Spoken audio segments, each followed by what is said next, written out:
Alright, so this video is on the Sh Figuarts Power, of course. First off, let's do a full 360 of the figure so you can get to see all the details.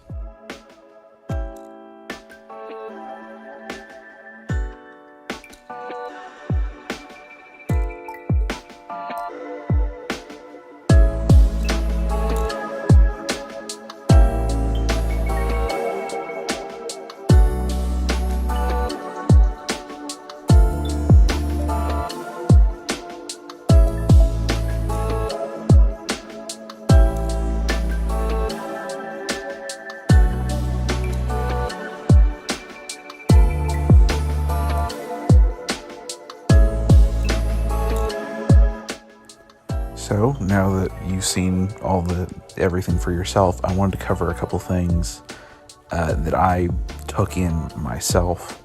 There's very little painted detail on here. The main pieces that are painted are the shoes that I just showed, as well as the hair here. It's got slight bits of shading in it to give it like different tones.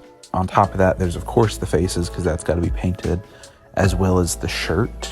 It's got slight bits of white paint on there, though that's mostly it. Everything else is done in molded plastic, and a lot of it isn't given a matte finish. It's got this kind of shiny look to it.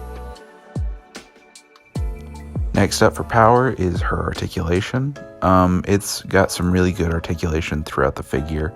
The head is on a double ball peg from the hair just to the top of the neck, as well as a ball joint at the base of the neck, which that gives the figure more than enough range looking both up and down. It gives you everything that you're going to need for Power.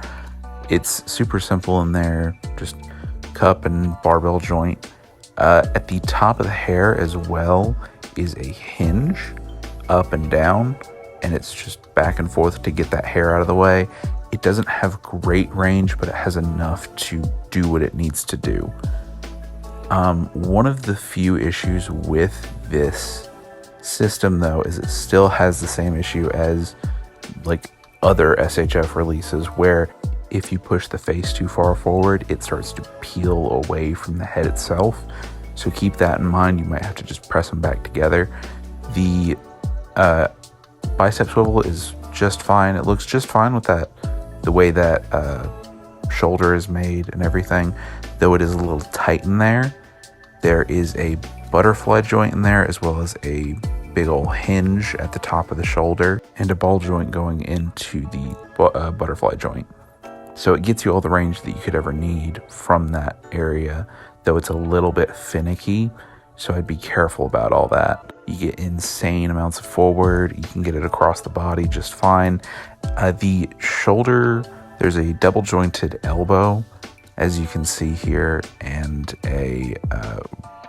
the swivel hinge, big old ball hinge that SHF usually uses for their wrists. It's a little bit limited by the cuff on the jacket, so I'd be careful about that. That was a ball joint, but I sanded mine down just because it makes it easier to swap the hands and such. On this arm, there is also an extra piece that, where the jacket is, it swivels out of the way so that you can move it however you need to. And the other shoulder has that other jacket piece, and that's just on a ball joint, so you can move it however you need to.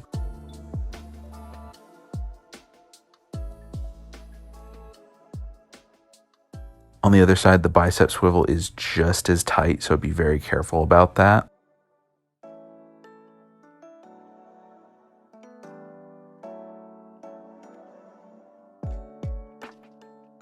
The torso bend is insanely good. It is really, really far forward, and I'm guessing it's just a pair of ball joints up in there. So it gets you incredible range forward and great side to side, as well as swivel. And those parts on the jacket are made of a flexible soft plastic, except for the back. The side ones, though, are flexible so that you can get them out of the way however you need to. The hips are, they have a swivel forward and a swivel back, though they are limited by that butt flap there. And then they can do the splits outward. Again, the jacket moves out of the way, you get almost a full splits on this figure. There's a ball joint at the top of the legs there, which I'll have to talk about later, and a double jointed knee bend. There is swivel at the top of the foot there. It's another ball hinge in there with another ball joint at the front of the foot, so you get hinge forward and back as well as tilt side to side from that ball joint, as well as a nice toe bend. With all those different posability options, you can get some really nice, simple, clean poses out of this, and it's super fun and simple to pose it.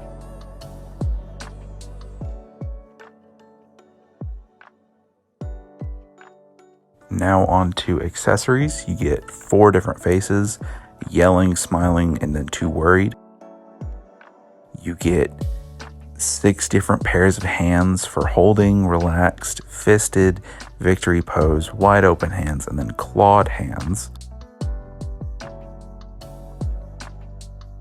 And then you have 3 different weapon options: dual knives, a small hammer, and a big hammer. And after all that, you get a little Meowie. The Meowie is really well painted, honestly. But it's just that single pose, that sitting pose. With all that posability and all that articulation, as well as all those accessories, you can get a ton of different poses out of this figure.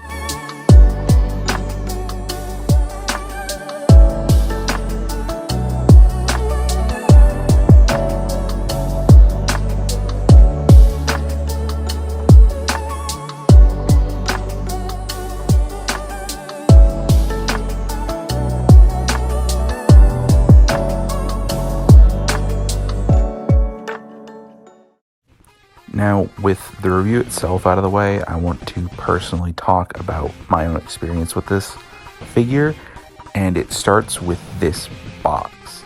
Now, the box is really nice. It looks really good. All the promotional pictures look wonderful, and it has this wonderfully bright but also grungy aesthetic.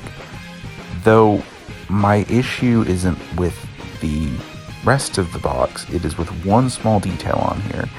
That stamp that says made in Vietnam. If you know anything about SHF and Bandai, their current Vietnam factory has a few quality control issues that really bug me. And on this figure, it is no different. Like I said, that bicep swivel is super, super tight, like scarily tight. Sometimes if you're posing it enough and you're swiveling it enough around, it'll start to loosen, but generally it feels way too tight, and I feel like I'm starting to stress the plastic.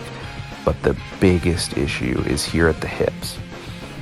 The hips are held in with a screw. They are big old ball joints. But my issue was the fact that the ball joints were too tight in the legs. I had to completely unscrew the legs and then glue back in the ball joint and then sand down the ball joint to make the legs usable at all. I'm glad that was the solution that I needed for this figure, though it's still frustrating that that's even an issue. The Chainsaw Man that they released was made in Japan, or not Japan, China. That figure has such better quality control. It feels fantastic. It drives me insane that Bandai keeps making one great figure in the line and then putting everything else over to Vietnam, and those figures all have horrid quality control. That being said, that is everything I have to say about this figure. It is a great release from the Chainsaw Man line, though the quality control still can't be overlooked entirely. I think that if Bandai wants people to keep coming back to these figures, they need to do something about that. However, enough of the rant. The figure itself is great. I can recommend this to someone if they're willing to put in the time and possible headache of having to fix those hips. Overall, I think this figure gets somewhere around a 3 out of 5 or like a B grade, I'd say. I'm going to go by grades. I like B. I like B for this figure. It's a great figure and a great release from Bandai. However, there are still some issues with it, especially in quality control, that are hard to overlook. Still, I can recommend getting this figure. It's not fantastic, it's not wonderful like the Chainsaw Man, but it's still a good figure if you really like the series. So that's everything that I have to say, and I will see you guys later.